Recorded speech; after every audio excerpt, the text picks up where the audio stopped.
रवळजी येथील धाकलदर शिवारात अर्जुन सागर पुणत धरणाचा पाट जातो। या पाटाच्या लगत किसन काशीराम जाधव, अर्जुन जाधव, भिका जाधव, केदार जाधव यांच्या शेतातून सुळे उजवा कालवा गेला असून पाटाचे काम अपूर्ण तसेच निकृष्ट असल्याने पाणी पुढे सरकत नाही। या ठिकाणी पाणी साचून पाटाचे पाणी पाटगाद्यावरून शेतकऱ्यांच्या शेतात जाऊन मोठ्या प्रमाणात शेतीचे व पिकांचे नुकसान होत आहे।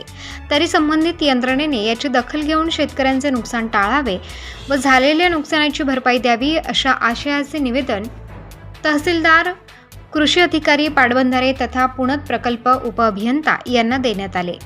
तसेच अद्याप पंचनामा केला नाही तरी लवकरात लवकर पंचनामा करून शासन मदत द्यावी ही मागणी शेतकऱ्यांनी केली आहे।